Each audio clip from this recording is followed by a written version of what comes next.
Good evening, good evening, good evening, folks. Sorry, a little thing on my screen there. Welcome to another episode of Spilling Tea. I'm your host, Tiffany Daniels. We are going back to that horrible world known as the JRC, but before we do, the usual disclaimers. If you are unfamiliar with the Stop the Shocks campaign or the campaign against the troubled teen industry, you're going to find all the pertinent links right there in the description box.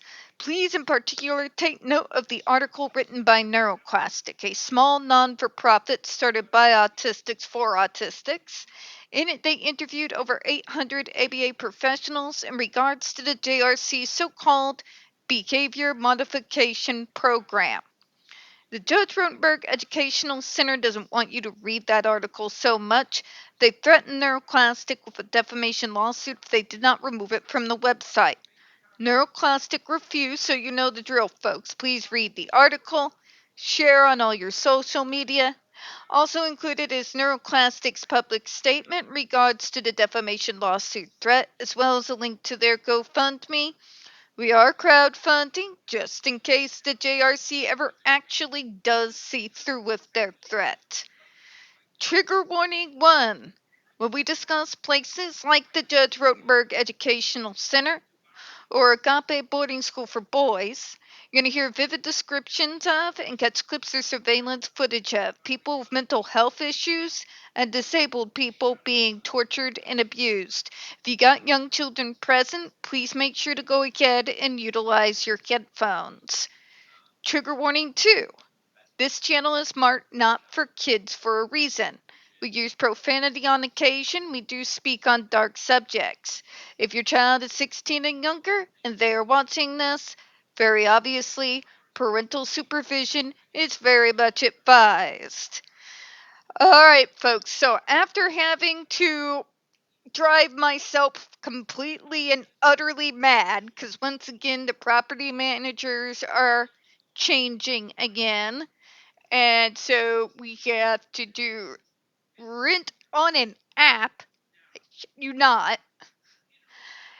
And I've been fighting with that app for hours to set up automatic payment in no dice, and I got real close to ripping my hair out by the roots.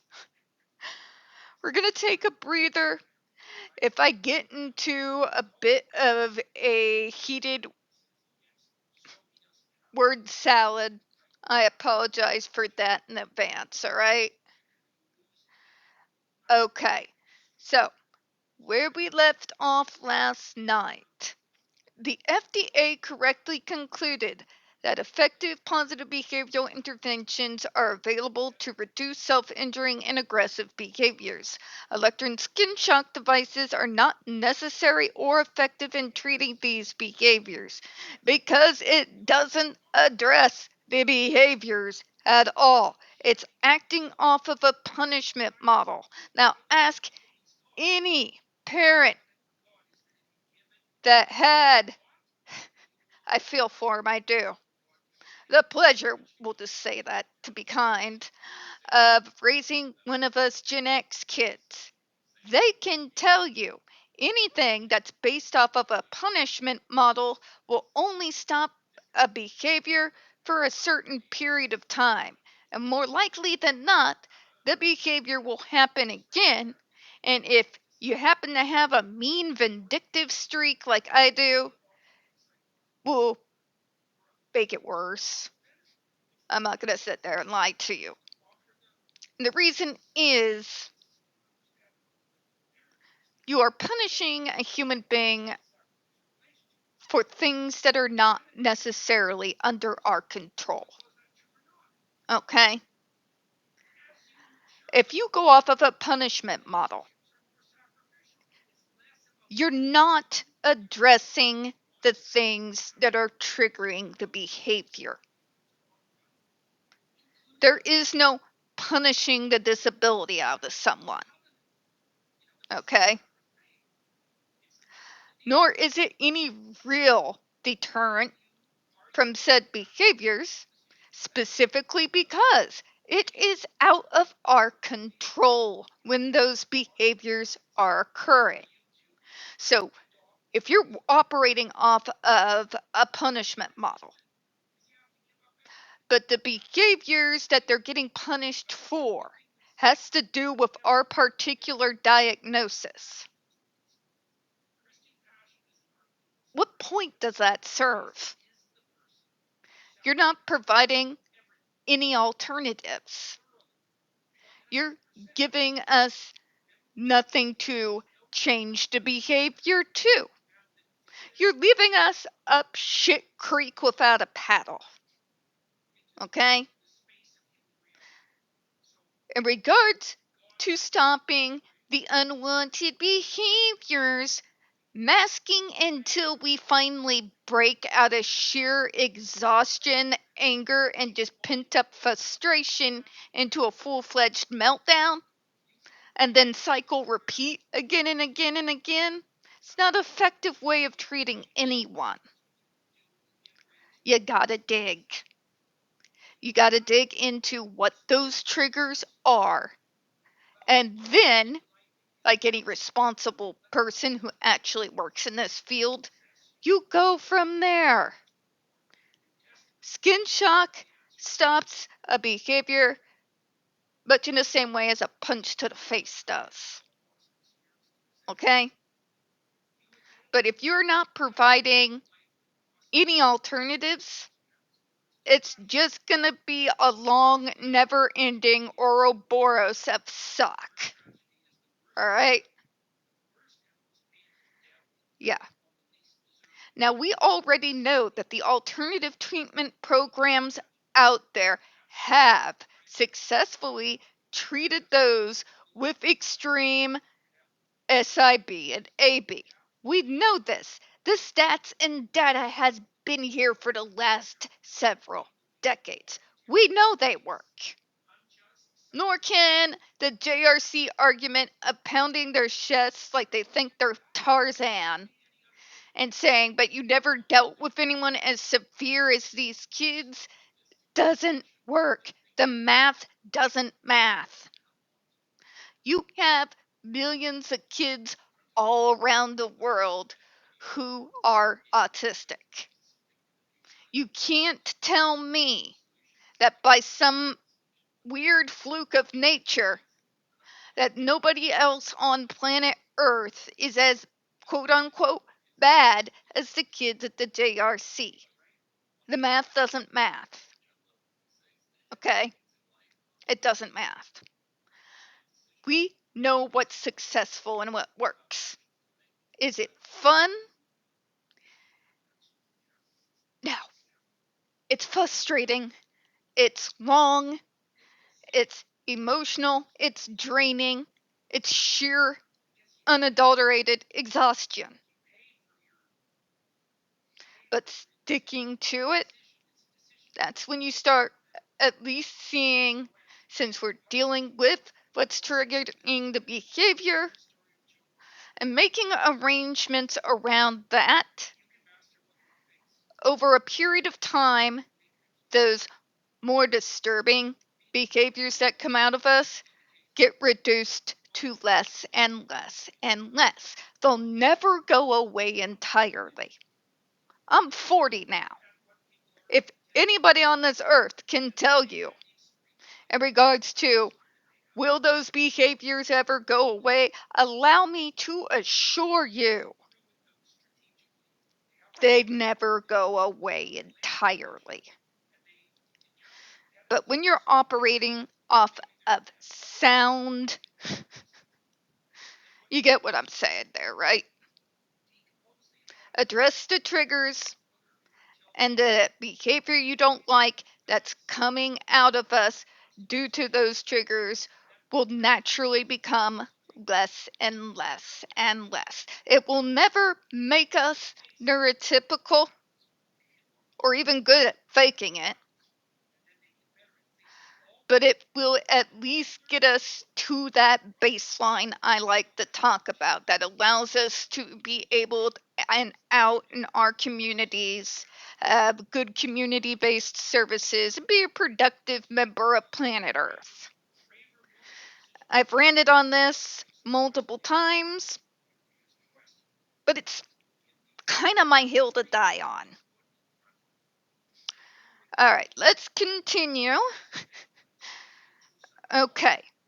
When the FDA determines whether or not it should ban a device, it weighs the benefits of the public might gain from the device's continued use against the likelihood that the device will harm individuals as currently used. Again, I need someone to explain to me, like I'm 5, what the public gains in any way, shape, or form off of disabled kids being tortured. What is the benefit there? Well, it stops the behavior for 5 minutes. For 5 minutes, Karen. Punishment cannot entirely cure a bad behavior forever because that's not how reality works. Okay? Just saying. In order to determine whether the risks outweigh the benefits, the FDA compares the risks and benefits posed by the device with the risks and benefits posted by the state-of-the-art alternative treatments for the same disease or symptoms. I'm going to say it until I'm blue in the face. I know it's ASAN and I know you guys already know this, but for the love of God, for everybody else out there, it is not a disease. If I sneeze on you, you're not going to be autistic immediately afterwards. Okay? It's a neurological condition. Just say.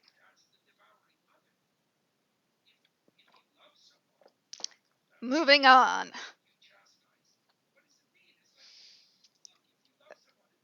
By the way, this is my Mio electrolyte water. I'm addicted to it. It's like my new form of crack. All right. Notably, the determination is based off the FDA's evaluation of risks and benefits of this device compared with the risks and benefits compared to alternative treatments used in current medical practice, or as we all know, what they have called the gold standard, which has its own whole ton of issues that hopefully we can get around to someday. Maybe if I can win the lottery. Not the substantially distinct question of whether ESD themselves are conclusively proven to fall outside of the existed standard of care under current medical consensus. If you remember the JRC argument, you can't say that it doesn't fit the current standard of care. That term doesn't exist, Karen. The fuck it doesn't. The fuck it doesn't. I have heard that terminology going back all the way back till before I could walk. That is common terminology that's used both in healthcare as well as mental health care. I promise you, it does actually exist. Those alternatives is what literally the rest of planet Earth uses in order to treat the very same problems that the JRC is trying to convince us all is absolutely impossible to be able to stop unless you put them on their favorite torture device. But again, as I always love to say, the math isn't mathing, is it? As such, the FDA correctly notes that the Massachusetts state litigation from 2018 and 2023, which argued on a narrower question of whether a judge had abused their discretion in a 2016 ruling upholding a consent decree, is entirely irrelevant to the FDA's determination here and should carry no bearing on the FDA's determination regarding this device's safety. So, in other words, JRC, you can't just slam around the consent decree around FDA offices and expect it to have the same effect as it does the Massachusetts state folks, of those whom you've had over a barrel for over 40 years. All right? Their determination has nothing to do with your consent decree. But the courts say we could do it. Okay, the courts once said that it was perfectly fine to hang, set on fire, drown women that people thought were witches. The reason why Massachusetts is known everywhere else outside of the United States, I shit you not, is the Salem witch trials. Stop with the consent decree. The FDA has nothing to do with it. You can't throw your weight around here like you can in the Massachusetts courts or in their legislation bodies, okay? Just saying. All right. We're going to go through another paragraph here, and then we're going to go ahead and close out for tonight. I will try to make it short and sweet, but you know, famous last words, right?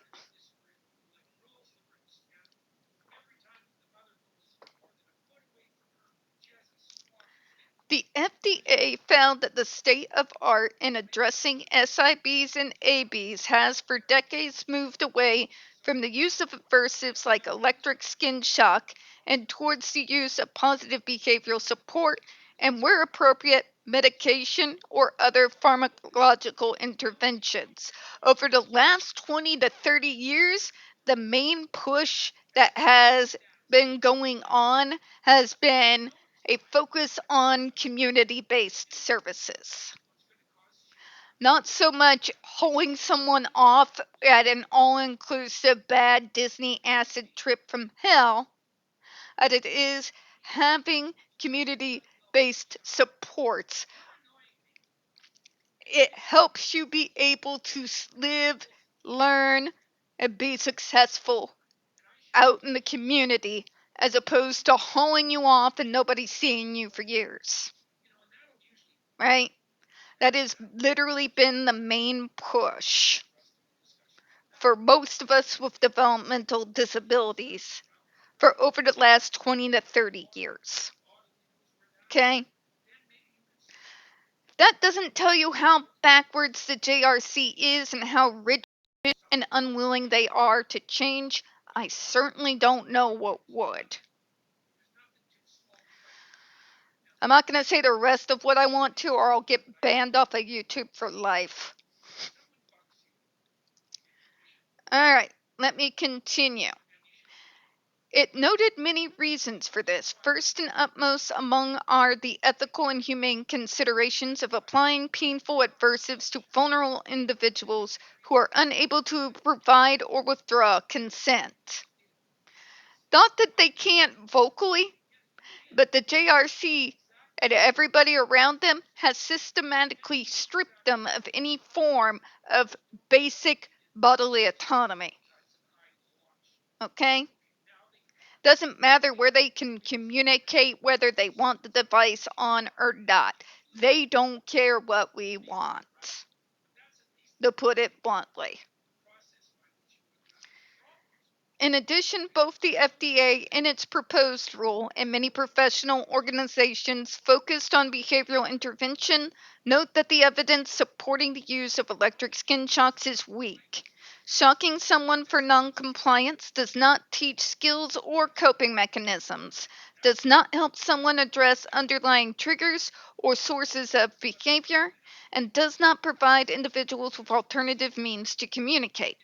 In fact, as the FDA noted in its 2020 rule, among the adverse effects that can be caused by ESDs are increases in supposedly targeted behaviors due to psychological trauma. Thank you! Remember when I told you those of us who are abused later down the line or sooner, those behaviors will come out again, and they're going to come again more intense than they had been previously.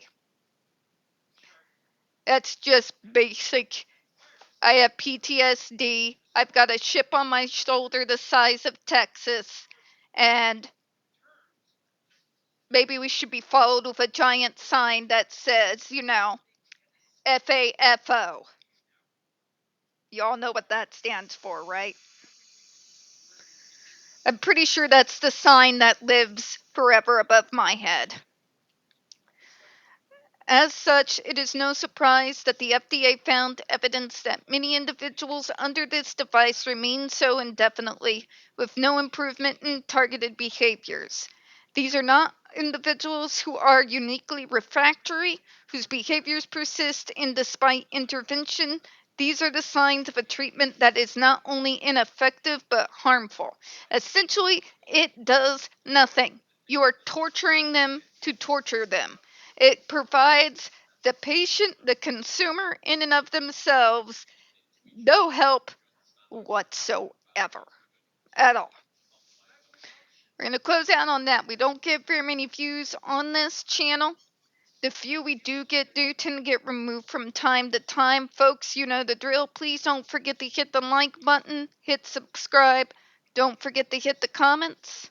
I appreciate your time. As always, we here at Spilling Tea hope you have a good one. See you all tomorrow. Bye-bye, everyone.